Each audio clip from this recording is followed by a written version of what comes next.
Ici Radio Taïwan International. Tout de suite, Meg Wang vous propose l'émission Retour à la source.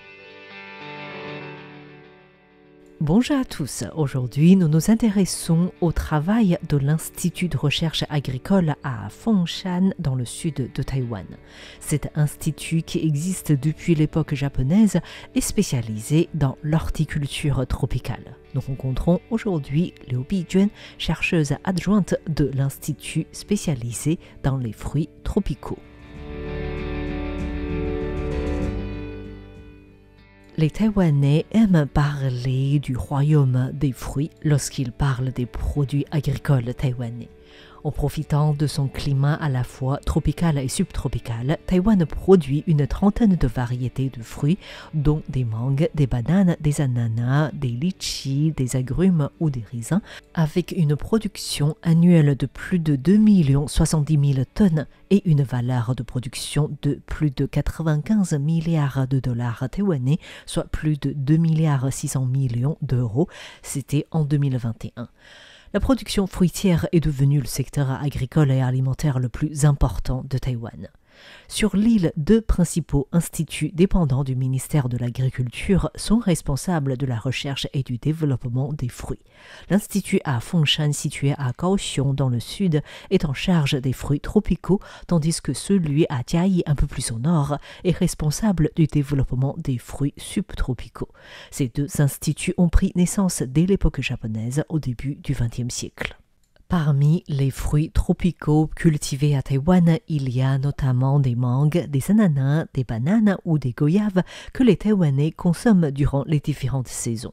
Mais à Taïwan, il existe des chercheurs qui se dédient à développer d'autres variétés de fruits tropicaux qui peuvent s'adapter au climat et également au goût des Taïwanais. Ces personnes travaillent pour l'Institut de Fengshan qui dispose d'un terrain de 55 hectares où la température annuelle moyenne est de 25 degrés Celsius et la précipitation 1800 millilitres. En plus de la recherche en matière de sélection, de culture, de lutte contre les maladies et les ravageurs des fruits tropicaux, l'Institut travaille également sur les légumes. Liu Bijuan est une chercheuse adjointe de l'Institut. Certains fruits sur lesquels elle travaille peinent à se développer et d'autres s'adaptent de mieux en mieux à Taïwan en raison du changement climatique. Actuellement, certains fruits comme les goyaves ou les jujubes communs, initialement du sud de l'île, sont déjà cultivés dans le centre de Taïwan. L'intérêt de cette évolution est que les fruits tropicaux cultivés dans le nord se récoltent plus tardivement et ont un meilleur prix sur le marché. Notre institut a été mis en place pour développer la culture des fruits tropicaux à Taïwan. C'est notamment le cas des durians ou des mangoustaniers qui sont originaires des zones équatoriales. Mais pour beaucoup de producteurs de fruits, étant donné que cela représente une culture qui s'étend sur 10 voire 15 ans, la culture de ces arbres fruitiers représenterait tout de même des risques. Aujourd'hui, la situation a légèrement changé, car il existe des personnes qui se lancent dans la culture des fruits alors qu'elles sont déjà à la retraite. Par conséquent, les investissements et les coûts de revient ne représentent pas leur principale préoccupation. On peut aussi dire que les chercheurs de l'Institut Fengshan sont à la recherche des futures stars en matière de fruits tropicaux. C'est ce qu'ils appellent les fruits émergents. C'est notamment le cas des abious, des poutériers de la Guyane ou encore des durians.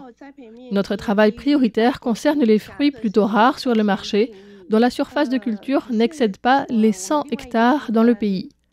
Dans le passé, le fruit du dragon rouge était également un fruit émergent, mais aujourd'hui, sa surface de culture dépasse les 2500 hectares en raison de sa popularité. C'est d'ailleurs le premier fruit de recherche de notre institut. Les poutériers de la Guyane a suivi le pas du fruit du dragon rouge.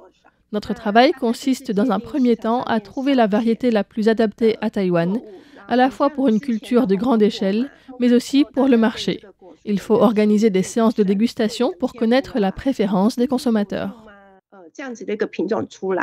Parmi tous les fruits développés, celui qui a eu le plus de succès tant auprès des producteurs qu'auprès des consommateurs sont des fruits de dragon.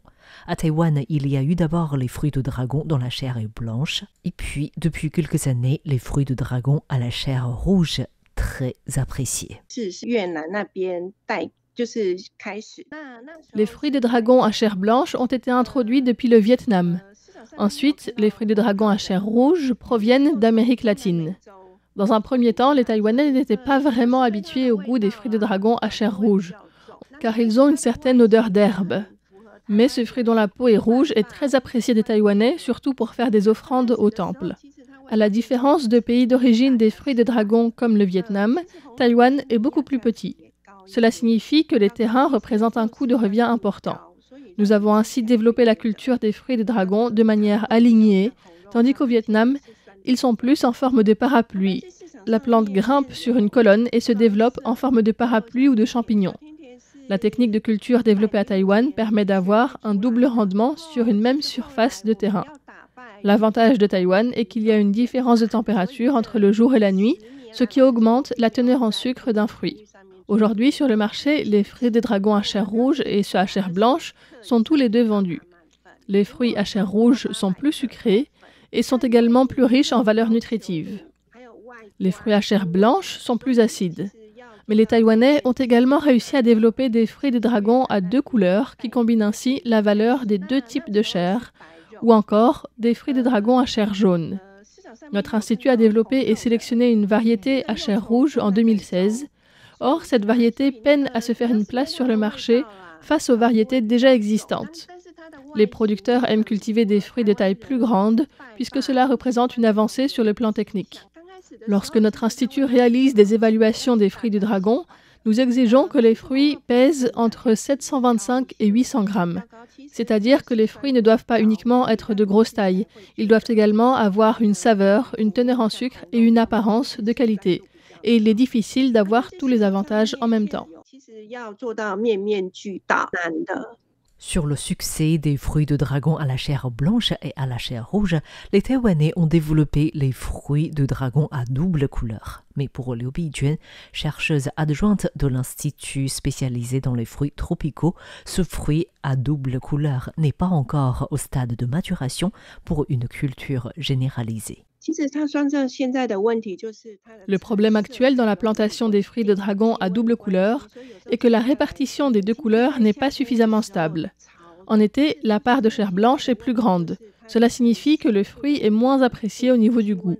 C'est la raison pour laquelle notre institut n'ose pas vraiment faire la promotion de cette variété pour une culture plus grande. Comme on disait au début de l'émission, l'Institut de Fengshan a commencé dès très tôt à faire la recherche sur les durians et les mangoustaniers. Mais le résultat n'est toujours pas très satisfaisant jusqu'à aujourd'hui. Pour les agriculteurs qui souhaitent planter des durians ou des mangoustaniers, notre institut se préoccupe d'abord de leurs infrastructures et de leurs techniques. Après tout, à la différence des fruits de dragon, les durians ou les mangoustaniers apprécient moins l'écart de température entre le jour et la nuit. Il est évident qu'au niveau de la température, les conditions naturelles font que ces fruits se plaisent moins à Taïwan.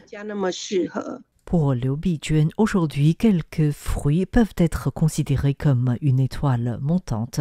Il s'agit notamment des poutériers de la Guyane ou des ramboutans, aussi appelés les litchis chevelus. Les poutériers de la Guyane sont appelés les fruits d'or en raison de leur couleur. C'est un fruit qui est arrivé de Singapour et des Philippines dans les années 90. Notre institut et l'Université des sciences et des technologies de Pingdong ont obtenu des variétés différentes et nous avons mené des recherches séparément. Nous sommes persuadés du succès futur de ce fruit sur le marché taïwanais. Mais après les premiers essais, les Taïwanais n'avaient pas apprécié la texture trop astringente et un peu collante de ce fruit. Le résultat est que notre institut n'osait pas trop le promouvoir à grande échelle. Aujourd'hui, nous le développons pour un public plus âgé, puisque la chair est plus tendre et sucrée. Bien sûr, avec l'ajustement progressif, la texture de ce fruit est déjà plus agréable. La culture des poutériers de la Guyane nécessitant moins de traitement, c'est également un fruit plus sain et sûr à manger. Ce fruit s'adapte bien au climat taïwanais, ainsi sa culture peut s'étendre jusqu'au centre de l'île à partir du sud. Aujourd'hui, il n'est cultivé que sur 300 à 500 hectares. Nous sommes encore en train de rechercher des variétés plus appropriées pour le centre et pour le sud de l'île. La difficulté de la culture de ce fruit est également son transport. Comme sa texture est plus molle, il résiste mal au transport. Notre travail continue dans le développement de nouvelles variétés des fruits d'or pour avoir des meilleures saveurs et meilleures textures. Les ramboutans ou les litchis chevelus, qui sont de la même famille que les litchis, peuvent être cultivés à Taïwan. Le problème est que leur chair est collée au noyau, ce qui déplaît aux consommateurs taïwanais habitués aux litchis. Mais notre institut pense que les ramboutans ont encore leur chance sur le marché taïwanais, puisque ces dernières années, en raison du dérèglement climatique, la floraison des litchis est moins évidente. Cela veut dire que pour les ramboutans, moins exigeants au niveau de la température, la quantité de production peut être plus intéressante. Liu Bijuan aime expliquer que l'une des clés de réussite des fruits à Taïwan, c'est le travail des agriculteurs. Selon elle, ces derniers ne baissent pas les bras facilement et aiment toujours trouver des solutions dans leur culture. Elle précise également que la recherche sur les fruits tropicaux est importante, dans le sens où Taïwan compte de plus en plus de résidents en provenance de l'Asie du Sud-Est. Merci à tous d'avoir suivi Retour à la source consacré aujourd'hui au travail de l'Institut de recherche sur les fruits tropicaux de Fengshan. C'était Meg Wang pour RTI.